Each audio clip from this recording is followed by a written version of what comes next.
ওম শান্তি 22/1/2024 প্রাতঃমুরলি। ওম শান্তি। বাপদাদা মধুবন।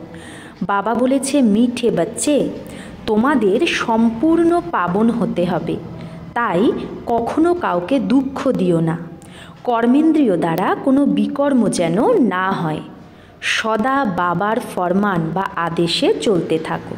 তো কখনো কাউকে দুঃখ দিও না, কর্মেন্দ্রিয় দ্বারা কোনো বিকর্ম করো না, আর সদা বাবার আদেশে চলতে থাকো। প্রশ্ন, পাথর থেকে পারস হওয়ার যুক্তি কি?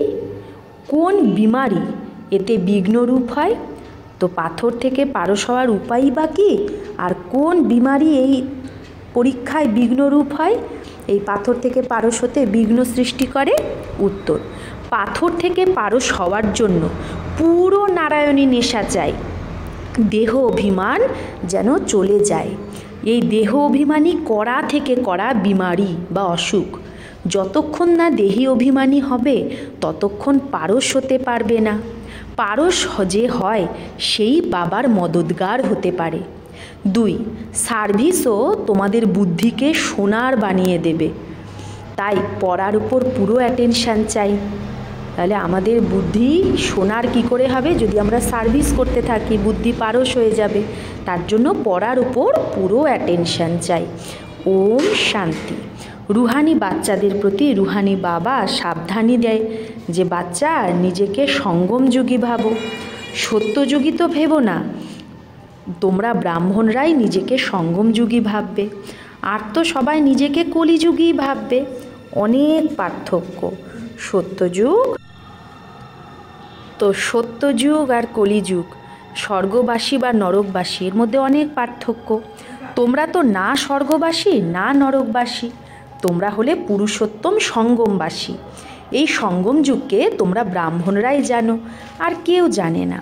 তোমরা ভালে জানো, কিন্তু তোমরাও ভুলে যাও। এখন মানুষকে কি করে বোঝাবে? তারা তো রাবণের জেলে ফেঁসে আছে, রামরাজ্য তো নেই, রাবণকে জ্বালাতেই থাকে। এর দ্বারা প্রমাণ হয় যে রাবণ রাজ্য এটা। রামরাজ্য কি আর রাবণ রাজ্য কি, এটাও তোমরাই বোঝো। নাম্বার বার, বাবা আসে সঙ্গম যুগে, তো এটা তুলনা করা হয় সত্যযুগ আর কলিযুগের। কলিযুগে যারা থাকে তাদের নরকবাসী, আর সত্যযুগে যারা থাকে তাদের স্বর্গবাসী বলা হয়।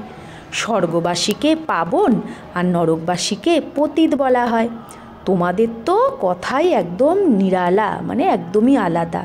তো তোমরা এই পুরুষোত্তম সঙ্গম যুগকে জানো, তোমরা বোঝো আমরা ব্রাহ্মণ। বর্ণের চিত্রও খুব ভালো, এর ওপরও তোমরা বোঝাতে পারো। কন্ট্রাস্ট বলা উচিত। যে মানুষ নিজেকে নরকবাসী পতিত কাঙ্গাল ভাববে, তাহলে পার্থক্যটা বোঝানো উচিত, লেখা উচিত। এখন এই পুরানো কলিযুগী দুনিয়া এটা, সত্যযুগ হলো স্বর্গ, নতুন দুনিয়া।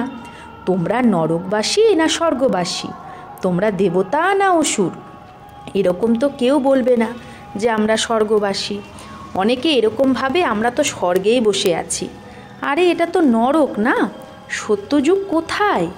এটা রাবণ রাজ্য, তবেই তো রাবণকে জ্বালায়। তাদের কাছেও কত জবাব থাকে, সর্বব্যাপীর ওপরেও কত ডিবেট করে। তোমরা বাচ্চারা তো একদম ক্লিয়ার জিজ্ঞেস করো, এখন নতুন দুনিয়া না পুরানো দুনিয়া? এই রকম ক্লিয়ার কন্ট্রাস্ট বলা উচিত। এতে অনেক ব্রেন চাই। এই রকম যুক্তি দিয়ে লেখা উচিত যাতে মানুষ নিজে থেকেই জিজ্ঞেস করে যে আমি নরকবাসী না স্বর্গবাসী, এটা পুরানো দুনিয়া না নতুন দুনিয়া, এটা রামরাজ্য না রাবণ রাজ্য, আমরা পুরানো কলিযুগী দুনিয়ায় থাকি না নতুন দুনিয়ার বাসী। এখন হিন্দিতে লিখে তারপরে ইংলিশ গুজরাটিতেও ট্রান্সলেট করো, তো মানুষ নিজের থেকেই জিজ্ঞেস করবে আমরা কোথায় থাকছি, এখন কোথায় আছি।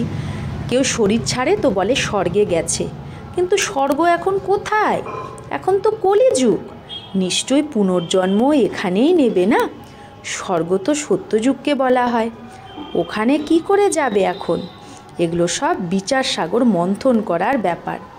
এই রকম ক্লিয়ার কন্ট্রাস্ট হোক, তাতে লিখে দাও ভগবানও বাজ। প্রত্যেকে নিজেকে জিজ্ঞেস করুক আমি সত্যযুগী রামরাজ্য নিবাসী না কলিযুগী রাবণ রাজ্যের নিবাসী।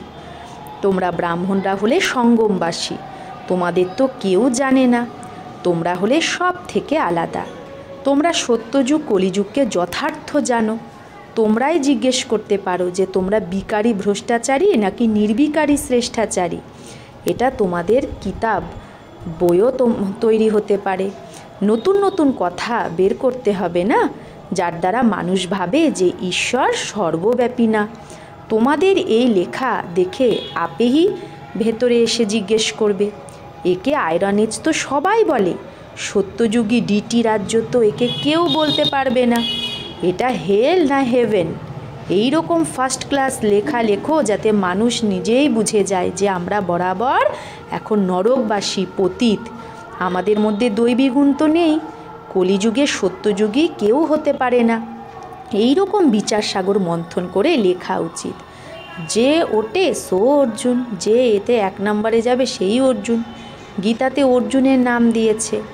বাবা বলে এই যে গীতা, এতে আটার মধ্যে নুন আছে। নুন আর চিনির মধ্যে কত পার্থক্য? নুন তো কি খাড়া আর চিনি হলো মিঠা।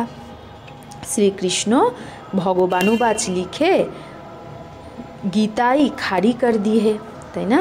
তো গীতাকে নমক বানিয়ে দিয়েছে, খার বানিয়ে দিয়েছে শ্রীকৃষ্ণ ভগবানুবাচ লিখে। আসলে তো ওটা হবে শিব ভগবানুবাচ। মানুষ কত দলদলে ফেসে আছে, বেচারিদের জ্ঞানের রাজ একটুও পাতা নেই। বেচারারা একটুও জ্ঞানের রহস্য জানে না। জ্ঞান ভগবান তোমাদেরই শোনায়, আর কেউ জানে না। নলেজ তো অনেক সহজ, কিন্তু ভগবান পড়ায় এটা ভুলে যাও। টিচারকেই ভুলে যাও, না হলে স্টুডেন্ট কখনো টিচারকে ভোলেই না। ঘড়ি ঘড়ি বলে বাবা আমি তোমাকে ভুলে যাই। বাবা বলে মায়া কম না, তোমরা দেহ অভিমানী হয়ে যাও, অনেক বিকর্ম হয়ে যায়। এইরকম কোনো খালি দিন নেই যাতে বিকর্ম হয় না। এক মুখ্য বিকর্ম এটাই করো যে বাবার আদেশকেই ভুলে যাও। বাবা আদেশ করে মন মনা ভব, নিজেকে আত্মা ভাবো। এই ফরমানই মানো না তো নিশ্চয়ই বিকর্মই হয়, অনেক পাপ হয়ে যায়। বাবার আদেশ খুব সহজও তো খুব করাও। যতই মাথা মারো তাও ভুলে যাও। যতই বাবা মাথা মারুক তাও ভুলে যা, কারণ আধা কল্পের দেহ অভিমান আছে না। 5 মিনিটও যথার্থ রীতি ইয়াদে বসতেই পারে না বাচ্চারা। যদি সারাদিন ইয়াদে থাকে তাহলে তো কর্মাতীত অবস্থা হয়ে যাবে। বাবা বোঝায় এতেই মেহনত। তোমরা সেই জিসমানি পড়ায় তো ভালোভাবে পড়ো। হিস্ট্রি জিওগ্রাফি পড়ার কত প্র্যাকটিস আছে তোমাদের, কিন্তু ইয়াদের যাত্রার বিলকুলই অভ্যাস নেই। নিজেকে আত্মা ভেবে বাবাকে ইয়াদ করা, এটা হলো নতুন কথা। বিবেক বলে এই রকম বাবাকে তো ভালোভাবে ইয়াদ করা উচিত। অল্প টাইম বের করেও রুটি টুকর খেতেও বাবার ইয়াদেই থাকা উচিত। রুটির টুকরো খেতে খেতেও বাবার ইয়াদে থাকা উচিত। যত ইয়াদে থাকবে তত পাবন হবে।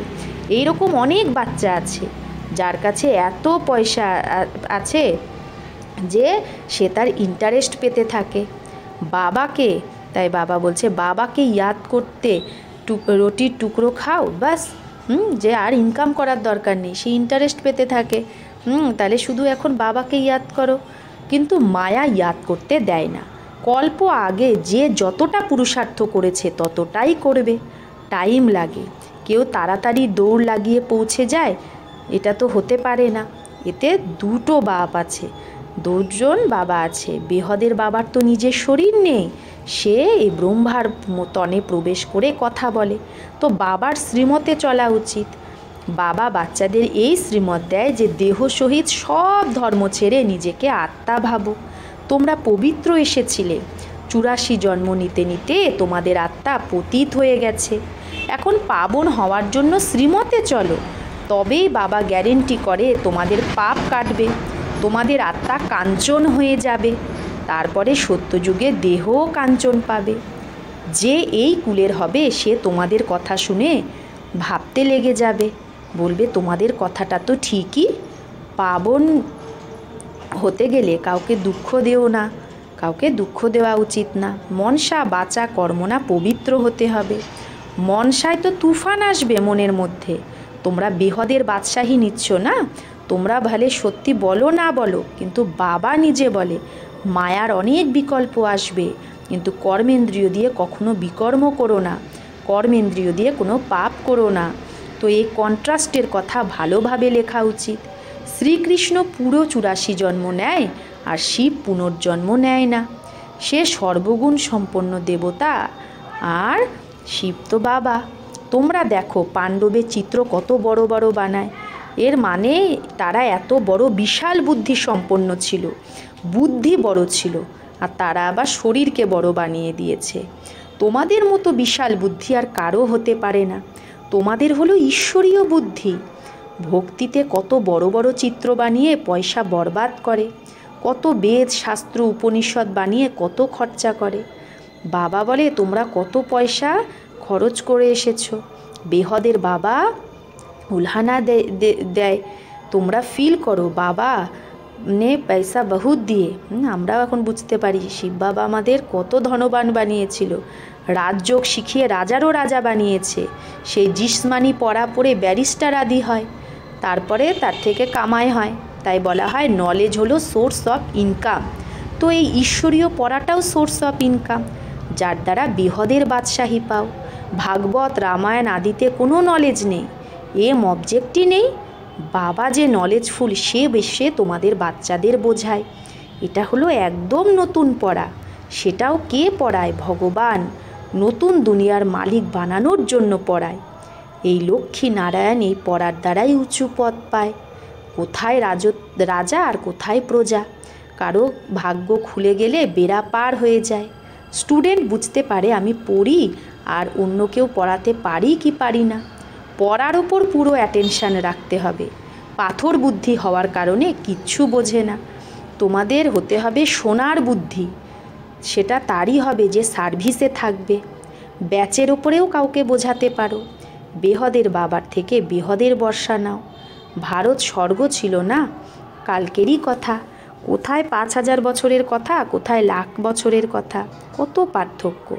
তোমরা বোঝাও তাও বোঝে না, একদমই পাথর বুদ্ধি। এই ব্যাচই তোমাদের জন্য যেরকম একটা গীতা, এতেই সারা পড়াটা আছে। মানুষ তো ভক্তিমার্গের গীতাই মনে রাখে। এখন তোমরা যে বাবা দ্বারা গীতা শোনো, তাতে তোমাদের 21 জন্মের জন্য সদ্গতি হয়। শুরুতে তোমরাই গীতা পড়েছ, পূজাও তোমরাই শুরু করেছ। এখন পুরুষার্থ করে গরিবকে ভক্তিমার্গের জাল থেকে ছাড়াতে হবে। কোনো না কাউকে বোঝাতে থাকো, তার মধ্যে 1জন 2জন বেরিয়ে আসবে জ্ঞানে। যদি 5-6 জন একসাথে আসে তো চেষ্টা করে আলাদা আলাদা ফর্ম ভরিয়ে আলাদা আলাদা বোঝানো উচিত। না হলে তাদের মধ্যেও একজন হয়তো এমন হলো যে অন্য কেউ খারাপ করে দিল। ফর্ম তো অবশ্যই আলাদা ভরাও, একে অপরকে যেন একে অপরের ফর্মটা দেখেও না, তো সে বুঝতে পারবে। এই সব যুক্তি চাই, তবেই তোমরা সাকসেসফুল হতে থাকবে। বাবাও ব্যাপারী, বিজনেসম্যান। যে হুঁশিয়ার হবে সে ভালো বিজনেস করবে। বাবা কত লাভে নিয়ে যায়। ঝুন্ড ইকট্ঠা আয়ে। যদি একদল একসাথে আসে তো বলো আলাদা আলাদা ফর্ম ভরতে হবে। যদি সবাই রিলিজিয়াস মাইন্ডের হয় তো একসাথে বসে জিজ্ঞেস করা উচিত, গীতা পড়েছ? দেবতাদের মানো? বাবা বলেছে ভক্তদেরই শোনাতে হবে। আমাদের ভক্ত আর দেবতাদের ভক্ত, তারা বাবা আমাদের শিবের ভক্ত আর দেবতাদের ভক্তরা তাড়াতাড়ি বুঝবে। পাথরকে পারস বানানো কোনো মাসির ঘর না। দেহ অভিমান করা থেকে করা খুব খারাপ বিমারি। যতক্ষণ না দেহ অভিমান যাবে ততক্ষণ শুধরানো খুব মুশকিল। এতে তো পুরো নারায়ণী নেশা চাই। আমরা অশরীরী এসেছিলাম, অশরীরী হয়ে যেতে হবে। এখানে আর কি আছে? বাবা বলে শুধু আমাকে ইয়াদ করো, এতেই মেহনত, বড় লক্ষ্য। চলন দ্বারাই বোঝা যায় এ ভালো মদতগার হবে কল্প আগের মতো। अच्छा, मीठे मीठे सिकिलधे बच्चों प्रति मात पिता बाप दादा का याद प्यार और गुड मॉर्निंग। रूहानी बाप की रूहानी बच्चों को नमस्ते। हम रूहानी बच्चों की रूहानी मात पिता बाप दादा को याद प्यार गुड मॉर्निंग और नमस्ते नमस्ते नमस्ते। शुक्रिया बाबा, आपको लाख लाख शुक्रिया। धारणार जन्य मुख्य सार एक, मनसा बाचा कर्म ना पवित्र थाकते हबे।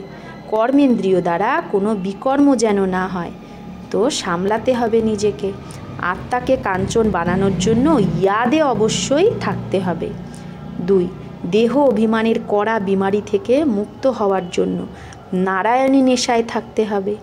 অভ্যাস করো, আমরা অশরীরী এসেছিলাম, এখন অশরীরী হয়ে ফেরত যেতে হবে। বরদান, যোগ করে আর যোগ করানোর যোগ্যতার সাথে সাথে প্রয়োগী আত্মা ভব। যোগ করো আর করানোর সাথে সাথে প্রয়োগী আত্মা ভব। বাপ দাদা দেখেছে বাচ্চারা যোগ করতে আর যোগ করাতে দুটোতেই হুঁশিয়ার। তো যেরকম যোগ করতে করাতে যোগ্য হয়েছ, সেরকম প্রয়োগ করতেও যোগ্য হও আর অন্যকেও বানাও। এখন প্রয়োগী জীবনের আবশ্যকতা দরকার। সব থেকে প্রথমে চেক করো যে নিজের সংস্কার পরিবর্তনে কতটা প্রয়োগী হয়েছ। কারণ শ্রেষ্ঠ সংস্কারই শ্রেষ্ঠ সংসারের রচনার ভিত। যদি ভিত মজবুত থাকে তো অন্য সব কথা শতই মজবুত হয়ে যাবে। স্লোগান, অনুভবী আত্মা কখনো বায়ুমণ্ডল বা সঙ্গের রঙে আসতে পারে না। অনুভবী আত্মা কখনো বায়ুমণ্ডলের রঙে বা সঙ্গের রঙে আসতে পারে না। অব্যক্তি সাইলেন্স দ্বারা ডবল লাইট ফরিস্তা স্থিতির অনুভব করো।